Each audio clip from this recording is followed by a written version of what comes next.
Hey,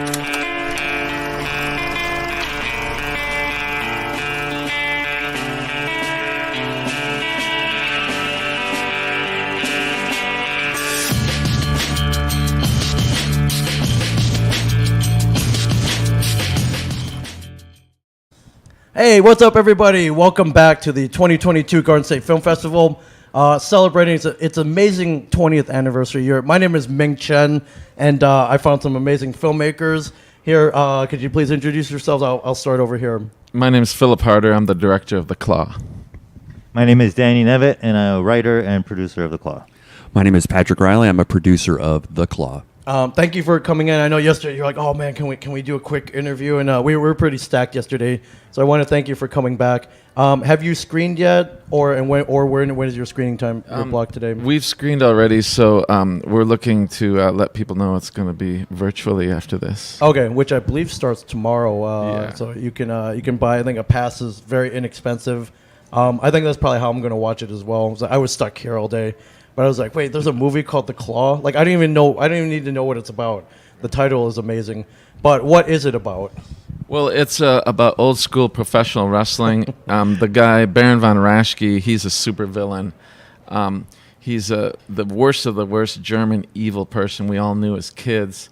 And then when we met him in real life, he was actually, as wrestling goes, he's from Nebraska. Right. And we got to know his whole family. He's super artistic, just a really kind guy, the opposite of his character in the ring.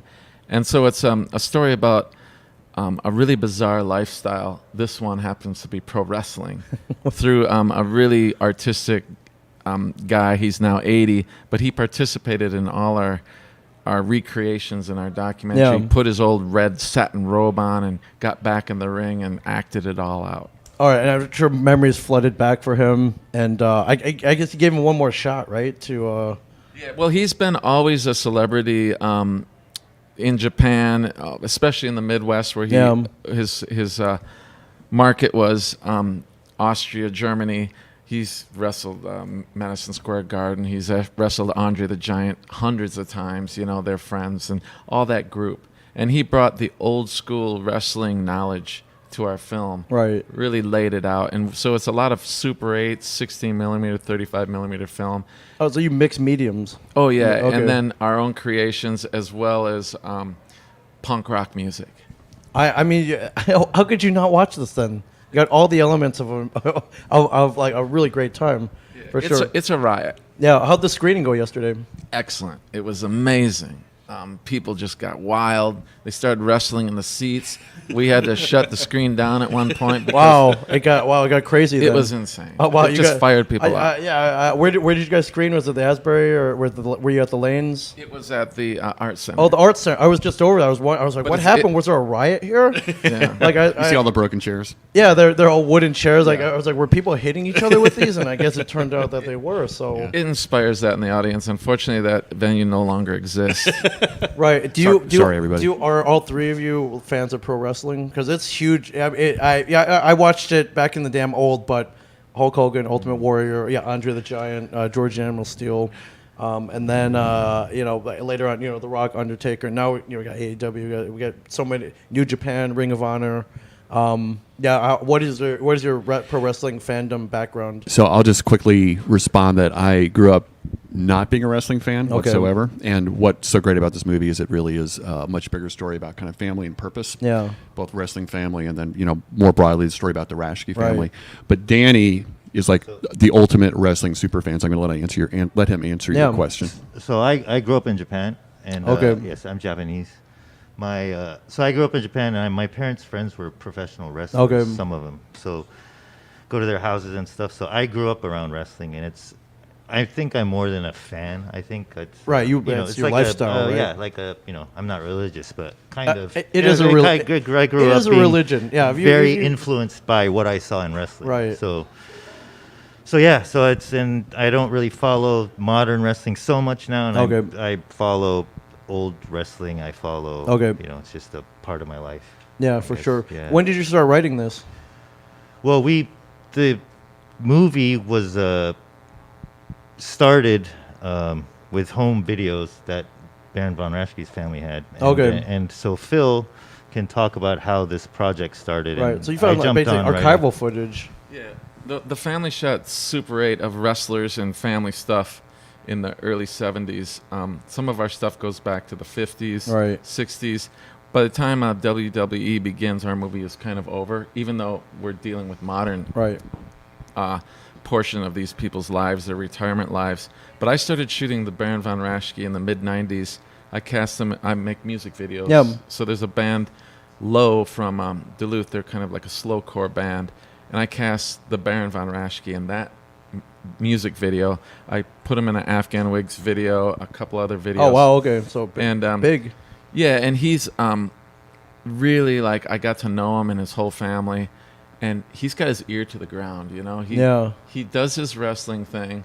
He knows what that means. Right. But he also, his kids are, you know, they're like our age now, and they're, you know, college-educated, smart people. Right.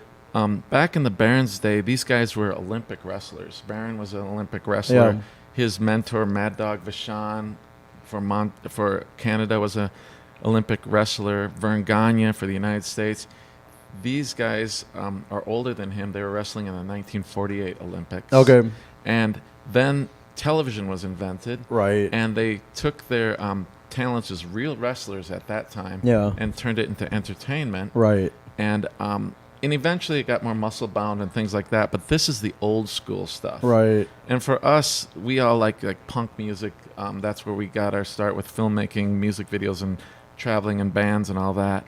And there's a real relation to the way you hear these guys like the Destroyer, names like the Crusher, Mad Dog, the ones that scream the loudest and bang a chair over their heads and bleed. Yeah. Right, you know, cutting themselves with razor blades, and you know, you have the heels, and you got the heroes, and the old school small sweaty arenas in the Midwest and the South. We like the villains, and it reminded me of like names like Darby Crash and Sid Vicious, where they jam the mic into their head. Yeah. And the ones that scream the loudest were front stage. You don't forget those guys. Like, they're very memorable. So. And they would all, just like us with the bands, you get in your little van and tour around, and that's what these wrestlers did. Yeah. And with the music scene back in the 80s and 90s, not that we were wrestling fans, but we got a huge kick out of those villains, right? Because they were punk rock. Yeah, for sure. That's amazing. When did you shoot this? How long was the shooting schedule? Like I said, that we started. Some of the archival stuff is from the 90s, right? Okay. But we shot up until actually the last scene in this movie is November 2021. Okay, so recent, it's like 3 months ago. Yeah. 3-4 months ago. Yeah. And so I imagine you screened for the family and him first. And what were their reactions?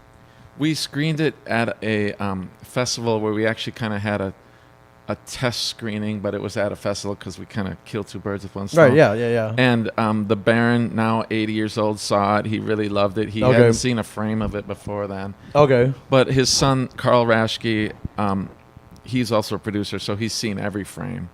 So it's very personal for the family, and we respected that.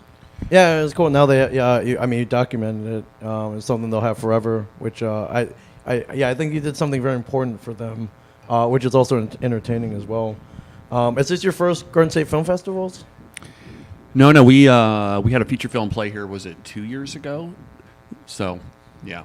Okay. Tuscaloosa. Tuscaloosa was the name of the film, Tuscaloosa. starring Natalia Dyer and Devin Bostic, YG the rapper. Okay. And, have you been here before?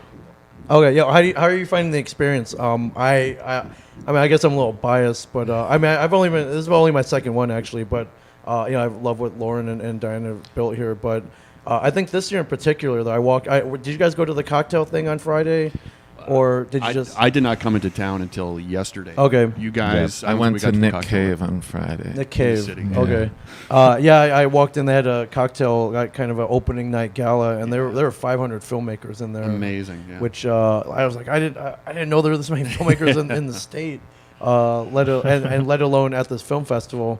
So I think the energy this year is definitely, especially after everything that's happened, has been amazing. So, and I'm glad you had a great screening.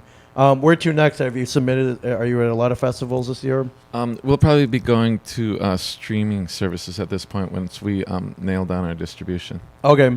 Any in particular that you're hoping for? I could tell you, but I'd have to stick the Baron von Raschke. You could do that. I'll take a body slam to find out where I can watch it for sure. But it will be if on the streaming on the Garden State Film Festival streaming platform. That's where you can see it next. And do you have another festival coming up that you remember? Again, okay, we can't speak. Can't speak. Okay, if the Baron von Raschke heard us, I don't want the Baron after me. Put the claw on our heads and be lights out. I do not want to run into the claw in a dark alley, for sure. That's exactly what my dad said when we were kids. He goes, "Boys, wrestling may not be real, but that guy," and we'd see this guy twisting his face like he got out of prison, psychotic. He goes, "I'd hate to meet that guy in a dark alley." Yes. And I totally believed he was a German psychotic, escaped prison madman. Yeah. And then I met him, and he's like, "Hey, how you doing? Hey, how you doing? You having a good day?" I was like, "Wait a minute." Really gentle, really awesome guy. And he likes to get into filmmaking, and because that's his life. Right. You know? When you're a wrestler, being in front of the camera is your life. And as Baron says, 90% is the interview, only 10% is the wrestling. I think he's completely right. Seeing what I've seen growing up with the WWF, I still refer it to as that. Talking to Mean Gene Okerlund. That's where all the beef started, right? In the interviews. Yeah, the ring. Yeah, the in well, you need that too, but it's all in the trash talking in the interview. That's amazing. Yeah. We got a lot of 16mm from Gene Okerlund's personal collection. Really? That I mean, I need to see that for sure. Definitely need to see that. Is there a website? Is there a social medium for? The website is theclawfilm.com. Check it out. It's a good website. And then I can't remember what the handle is for Instagram. Okay, but if you go to Claw Doc, the Claw Doc, Instagram and the Claw Film. That's website. Awesome. What's next? Are you working on anything right now? Will we see you here maybe next year? Yeah. Well, we have a few films we're trying to make again because we made a few films together. Tuscaloosa, which we promoted, we released it March 13th, 2020, and nothing happened during that time. And this is our follow-up. We edited this during COVID. Yeah, we call this our COVID movie. Right, but it's much more than that. Right now, I guess the wrestling, Danny knows this more, but the wrestling world is blowing up about the news of this movie thanks to the Garden State Film Festival. Yeah. I hope it continues to blow up. I hope you win every Intercontinental Championship belt there is out there. And we have some really badass scripts, and like any independent filmmaker, we got to get them made, and we're just looking for solutions because we got 2 films under our belt now, and we're going to continue. Yeah. Oh, it's very easy. You just raise money and you make them. I mean, it's so simple, right? You don't need money. You just beg, borrow, and steal everything. Well, that's where you come to the film festival. You meet other people that you can beg, borrow, and steal from, or just beg. We don't beg or borrow. We just steal. You just steal. All right. We'll leave it at that, my friends.